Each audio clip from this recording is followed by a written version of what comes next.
The courage to be imperfect.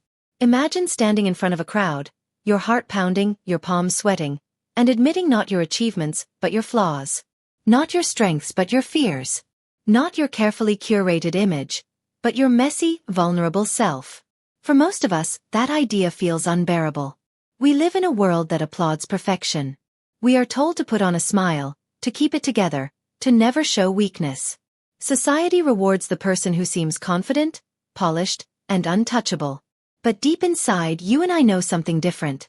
Behind every perfect photo on Instagram, behind every flawless speech, behind every confident smile, there's a human being with doubts, insecurities, and scars.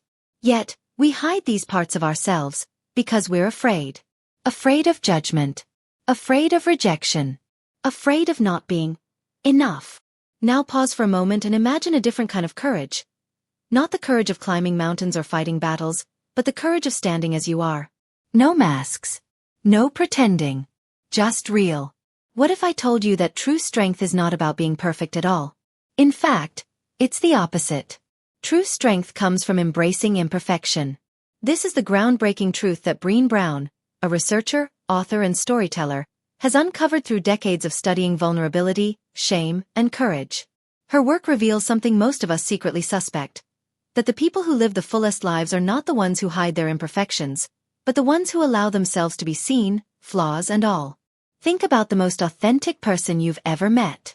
Maybe it was a friend who wasn't afraid to laugh at their own mistakes, or a family member who admitted when they were scared, or even a leader who spoke openly about their struggles. Didn't you feel drawn to them? Didn't their honesty make you trust them more? That's the paradox. Perfection creates distance, but imperfection creates connection. When we allow ourselves to be imperfect, we stop living life as a performance and start living it as an experience. We stop chasing applause and start cultivating real bonds. Suddenly, relationships become deeper because they are built on truth, not pretense. Conversations become richer because they are filled with honesty, not filters. And life becomes lighter because we're no longer carrying the heavy armor of trying to prove ourselves. But here's the challenge. Embracing imperfection requires vulnerability, and vulnerability is scary. It feels like standing naked in front of the world.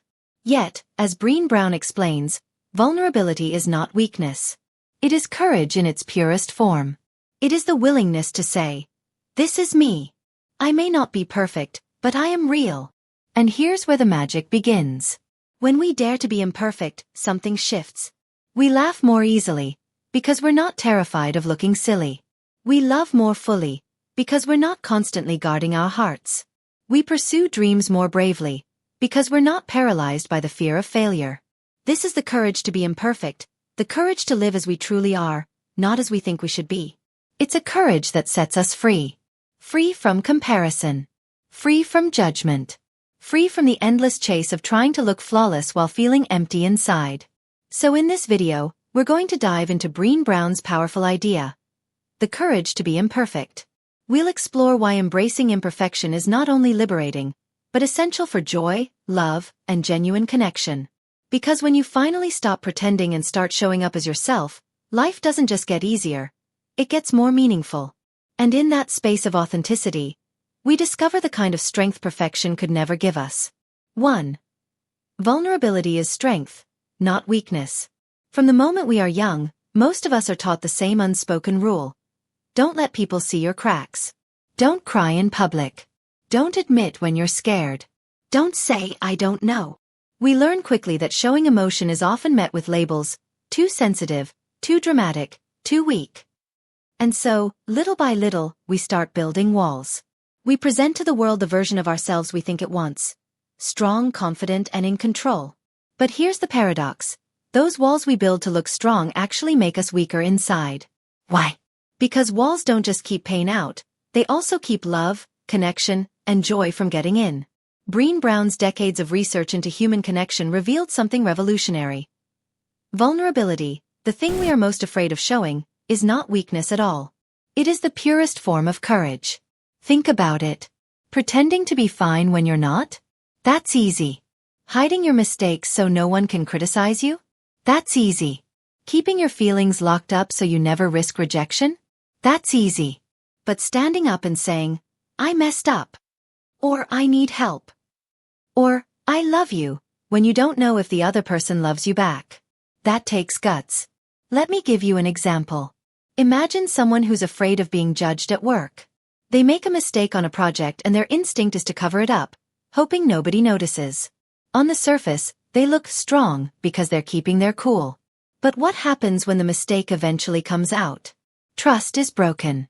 Contrast that with the person who admits their mistake immediately. Yes, it's uncomfortable. Yes, it feels risky. But what happens? People respect their honesty. The trust deepens. That's vulnerability. And that's strength. Or think about love. Saying, I love you first is terrifying because there's no guarantee it will be returned. You risk rejection. But that risk is what makes the connection real.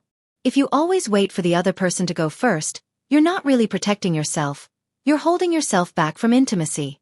Vulnerability is the price of admission for meaningful relationships. And it's not just about relationships with others. It's about your relationship with yourself. When you suppress your true feelings just to appear strong, you're telling yourself that your emotions aren't valid. Over time, this creates shame.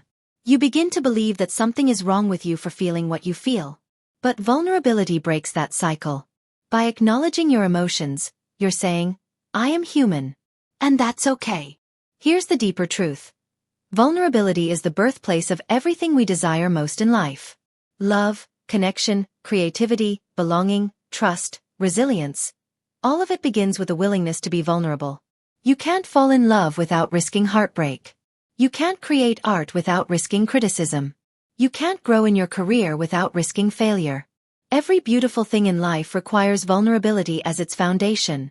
Brené Brown puts it best when she says, vulnerability sounds like truth and feels like courage. Truth and courage aren't always comfortable, but they're never weakness. And she's right. Vulnerability feels uncomfortable because it means stepping into the unknown without armor. But discomfort is not weakness. It's the very sign that you're stepping into growth. So here's the challenge. The next time you're tempted to hide your true self, whether it's holding back tears, pretending you're okay when you're not, or keeping silent instead of speaking your truth, pause and ask yourself, am I protecting myself, or am I limiting myself? Because here's the reality. People don't connect with your perfection, they connect with your authenticity. Your walls might keep you safe, but they'll also keep you lonely. True strength isn't about never falling. It's about daring to show up as you are, even when you're uncertain, even when you're afraid. Vulnerability isn't weakness. Vulnerability is the courage to be real. And when you allow yourself to be real, you unlock the kind of strength that no mask, no armor, no performance could ever give you. 2. Perfectionism is a trap. Perfectionism is one of those things that sounds noble on the surface. People wear it like a badge of honor. I'm a perfectionist. I just want things to be the best they can be. To the outside world, it almost sounds like a compliment, like you're hardworking, disciplined, and driven. But Brené Brown's research reveals the darker truth hiding beneath it. Perfectionism is not about striving for excellence. It's not about reaching your highest potential. At its core, perfectionism is about fear. Fear of judgment. Fear of rejection. Fear of not being enough. When we peel back the layers, perfectionism is really a defense mechanism. It's a shield we hold up to protect ourselves from criticism, disapproval, or shame. We think, if I look perfect, if I act perfect, if I achieve perfectly, then nobody can hurt me. But here's the irony. In trying so hard to avoid pain, perfectionism ends up causing more of it. Think about it. No matter how perfect you try to be, someone will always find something to criticize. You can pour your heart into a project, and there will still be someone who doesn't like it. You can dress impeccably, say all the right things, and follow every rule of how to succeed, and there will still be someone who rolls their eyes. Perfection doesn't protect you from criticism. It just guarantees that you live in constant fear of it. And this fear is exhausting. Perfectionists are never at peace. They lie awake at night replaying conversations, worrying if they said something wrong. They second-guess their decisions. They avoid risks because the possibility of failure feels unbearable. Instead of living boldly, they shrink their lives into safe, controlled boxes. Brené Brown makes a powerful distinction here. Perfectionism is not the same as healthy self-improvement. Striving to grow, to learn, to improve. Those are beautiful, life-giving qualities. But perfectionism doesn't come from self-belief. It comes from self-doubt. A perfectionist doesn't think, I want to do my best. They think, if I don't do this perfectly, I am not enough. That mindset is toxic. It ties our worth to our performance, and it traps us in a cycle of shame. Let's bring this into real life with a few examples. The student example. A student spends hours rewriting an essay, not because they're excited to learn, but because they're terrified of getting a B instead of an A. Instead of enjoying the process of learning, their worth is tied to a grade. The workplace example. A professional works late into the night, polishing every detail of a presentation. They don't stop because it's good enough. They stop when they're completely drained, because deep down they're afraid a single mistake will ruin their reputation. The social media example. Someone refuses to post a photo unless it's flawless. The lighting, the filters, the angles, everything has to be perfect. Why? Because they're scared of being judged for simply looking human. Each of these people is chasing an impossible standard. And no matter how close they get, it's never enough. That's the trap. What's worse, perfectionism doesn't just affect us, it affects how we connect with others. When you're consumed by the need to be perfect, you don't let people see the real you. You hide your flaws, your struggles, your messy human side. But ironically, those are the very things that create trust and connection. People don't bond over perfection. They bond over imperfection. Over late-night conversations about fears, over laughter about mistakes, over the shared relief of saying, me too. That's why perfectionism is so damaging.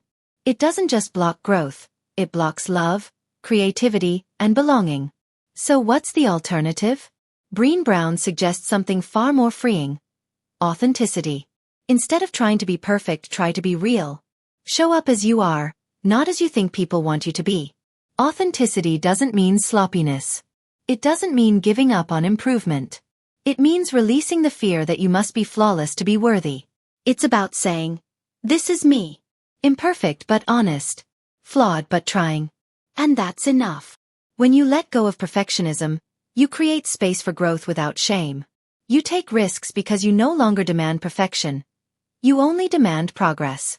You allow yourself to rest, because your worth isn't tied to productivity.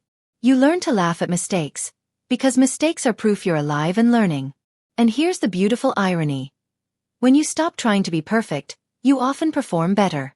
Why? Because you're no longer paralyzed by fear. You think more creatively. You act more boldly. You connect more deeply. People trust you more because authenticity is magnetic. So let's be honest. Perfectionism isn't strength. It's a cage. It convinces you that you're protecting yourself, but really, you're imprisoning yourself. And the key to unlocking that cage is vulnerability and authenticity. Because the truth is, people don't fall in love with your perfection. They fall in love with your humanness, your laugh, your quirks, your courage to show up imperfectly. And once you realize that, you'll see perfectionism for what it really is. Not a standard to live by, but a trap to escape from. 3. Shame versus guilt. One of Brené Brown's most important discoveries is the distinction between shame and guilt. At first, they sound similar, but in reality, they affect us in completely different ways. Guilt is the voice that says, I did something bad. Shame is the voice that says, I am bad. See the difference? Guilt points to the behavior, but shame attacks the identity. Here's why this matters. Guilt, when it's healthy, can be a powerful teacher. Imagine you forget your friend's birthday. You feel guilty, so you apologize, make it up to them, and do better next time. The guilt motivated you to act with integrity. Guilt says, that choice wasn't right, but I can fix it. In other words, guilt helps you grow. Shame, on the other hand, is a different beast. Shame doesn't say, I made a mistake. Shame says, I am the mistake. Instead of motivating you to do better, shame convinces you that you're not worthy of love, forgiveness, or belonging. It isolates you. It makes you hide. And over time, it erodes your sense of self-worth. Think about it like this. A child who feels guilty might say, I broke the vase. I shouldn't have done that. A child who feels shame will say, I'm so clumsy. I'm such a bad kid. See the difference? One statement is about behavior, the other is about identity. And when our identity gets tied to failure, we begin to believe that no matter what we do, we'll never be good enough. Brené Brown's research shows that shame is one of the most destructive forces in human life. It's strongly linked to depression, addiction, eating disorders, and feelings of worthlessness. Why? Because shame thrives in secrecy. The more we hide it, the stronger it grows. But here's the good news. Shame cannot survive empathy. The antidote to shame is self-compassion and connection. When we make a mistake, instead of telling ourselves, "I'm a failure," we can say, "I failed at this task, but I'm still worthy of love and respect." This small shift in language has a massive impact. It turns a crushing weight into an opportunity for growth. So the courage to be imperfect means learning to recognize the difference between guilt and shame. It means letting guilt guide us to better choices, while refusing to let shame define who we are. Because at the end of the day, mistakes are something we do. They are not who we are. 4. Connection comes through vulnerability. Every human being, no matter where they live or what they've achieved, has one fundamental need: connection. We are wired for belonging. From the moment we are born, we seek closeness. Whether it's a baby reaching for their mother's arms or an adult longing for friendship, love, and community. But here's the hard truth. Genuine connection cannot happen if we're hiding behind masks. If you always pretend to be strong, flawless, or unaffected, people can't connect with the real you. They can only connect with the image you're projecting. And images don't build intimacy. Authenticity does. Vulnerability is the bridge to connection. When you share your true stories, your struggles, and your fears, you invite others into your real world. And often, something incredible happens. When you're brave enough to be real, other people feel safe enough to do the same. That's where connection blossoms. In the space of shared humanity. Think about the last time someone opened up to you about something difficult. Maybe they admitted they were struggling with stress, or that they were scared about the future. Didn't that moment draw you closer to them? Didn't it make you trust them more? Vulnerability creates trust because it signals honesty. It says, "I'm not hiding from you. I'm letting you see me." This applies to every area of life. In friendships, vulnerability deepens bonds beyond surface-level small talk. In romantic relationships, it turns infatuation into intimacy. In the workplace, it creates teams built on trust instead of competition. Leaders who admit their own challenges often inspire more loyalty than those who pretend to be invincible. And here's what's fascinating. People are not drawn to perfection. They're drawn to realness. We admire someone's accomplishments, yes, but what makes us feel close to them are the moments where they let down their guard. That's why we often connect more over failures, embarrassing stories, and shared struggles than we do over polished success. Brené Brown often says, "Connection is why we're here. It gives purpose and meaning to our lives." But connection is impossible without vulnerability. If you want to be truly seen, you must first be willing to be truly known. So the courage to be imperfect isn't just about self-acceptance. It's about building bridges to others. It's about dropping the mask and saying, "This is who I am, messy, flawed, but real." Because in that space of authenticity, connection doesn't just happen, it flourishes. 5. Courage over comfort. Brené Brown reminds us that courage and comfort are like oil and water. They cannot exist in the same space. Courage requires stepping out of the familiar, the predictable, and the easy.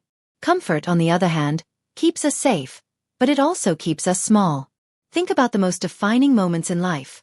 Asking someone out for the first time, giving a presentation, leaving a job to pursue a passion, or admitting a painful truth. None of those moments come wrapped in comfort. They're filled with butterflies in your stomach, shaky hands, and the fear of rejection or failure.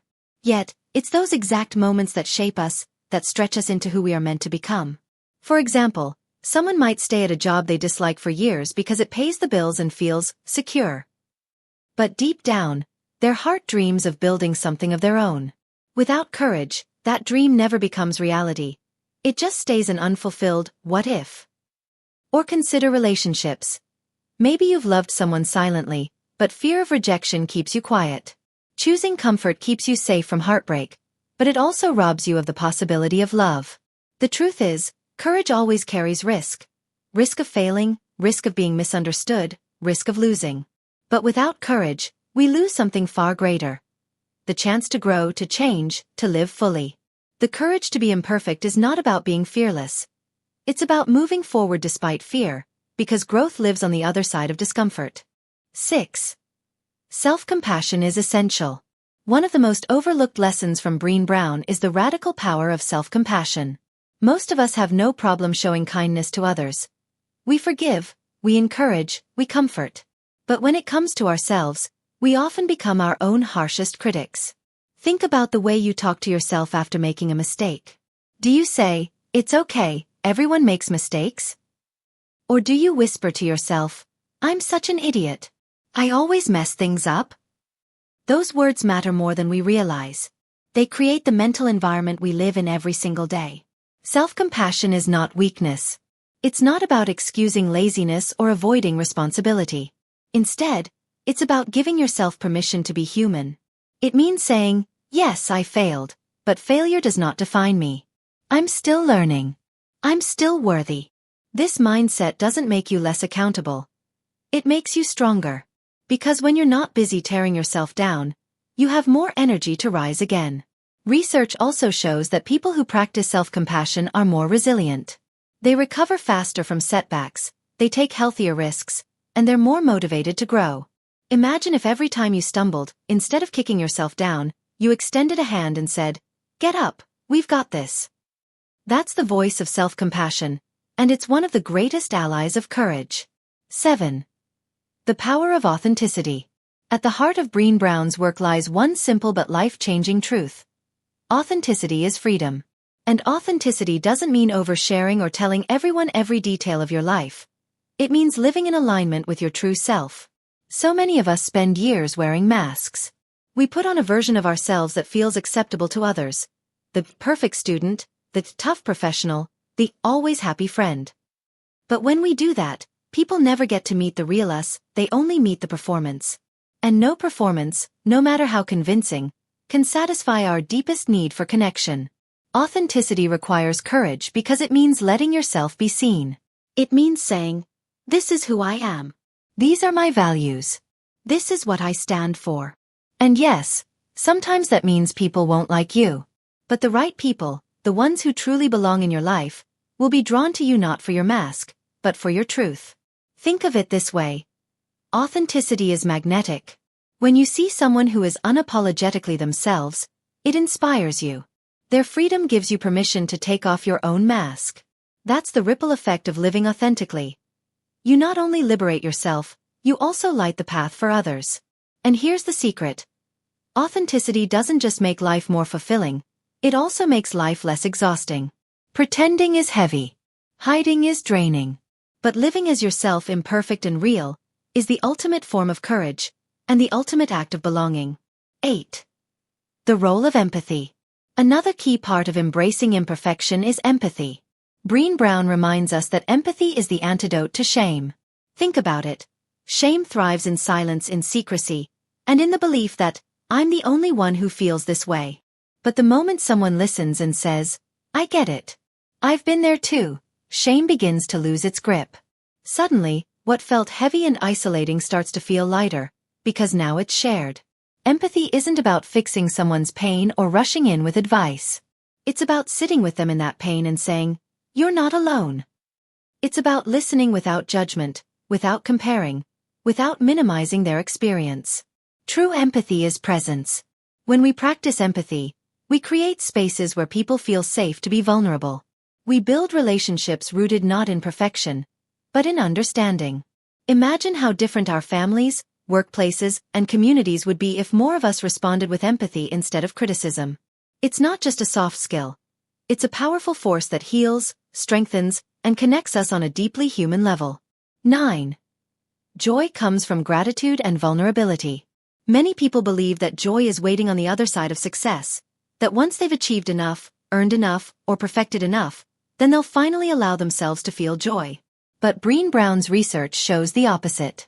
Joy is not found in the extraordinary, but in the ordinary. It hides in the small, fleeting moments of everyday life. A laugh that makes your stomach hurt, a hug that lingers a little longer, or a sunset that reminds you of how beautiful the world really is. Here's the surprising part. Joy and vulnerability are deeply connected. When you allow yourself to feel joy, you're also opening yourself to vulnerability. Why? Because joy acknowledges that something is precious. And with that acknowledgement comes the fear that it could be lost. Many of us avoid joy because we're afraid of disappointment. We say things like, "This is too good to be true," or "Something bad is bound to happen." But Breen discovered that the people who experience the most joy aren't the ones who chase perfection. They're the ones who practice gratitude. Gratitude is like a lens that sharpens our vision. It helps us notice the small gifts we'd otherwise take for granted. A child's laughter, the warmth of a morning coffee, the sound of rain tapping on the window. By practicing gratitude, we anchor ourselves in the present, and in doing so, we open ourselves up to deeper, richer joy. So, if you want more joy in your life, don't wait for everything to be perfect. Start by noticing the simple, everyday blessings, and allow yourself to feel the vulnerability that comes with them. 10. Embracing imperfection leads to freedom. The courage to be imperfect isn't about lowering your standards or giving up on growth. It's about breaking free from shame, from perfectionism, and from the exhausting need for approval. Perfectionism says, "You have to earn your worth." Imperfection says, "You are worthy just as you are." That shift in mindset is where freedom begins. When you embrace imperfection, you stop performing and start living. You no longer measure your life by the highlight reel of others, or by society's impossible standards. Instead, you give yourself permission to show up as your true self. Messy, flawed, but real. That freedom allows you to take risks without being paralyzed by fear of failure. It allows you to connect with others authentically, because you're no longer hiding behind masks. Think about it. The most meaningful relationships you have are probably not with people who appear perfect, but with those who are real. Those who share their struggles, admit their mistakes, and love you not in spite of your imperfections, but along with them. That's where true connection lives. Embracing imperfection doesn't make life easier, but it makes life richer. It allows you to live fully, love deeply, and find meaning beyond external success. And in the end, that's what makes life worth living. Conclusion. Brené Brown's message is clear. Imperfection is not something to hide, it's something to embrace. Vulnerability is not weakness, it's courage in its purest form. When we stop chasing perfection and start showing up as our authentic selves, we unlock the doors to connection, love, joy, and growth. So the next time you feel pressured to look flawless, to perform perfectly, or to hide your true self, remember this. Your imperfections are not flaws to erase, they are proof that you are human. And being human, in all its messy, beautiful complexity, is the greatest gift you carry. If this message resonated with you, don't just keep it to yourself, share it. Someone you know may need this reminder today. And if you found this video helpful and inspiring, make sure to hit that subscribe button and join our community. Together, we'll continue exploring the fascinating world of psychology and human connection. Because in embracing imperfection, we discover what it truly means to be alive.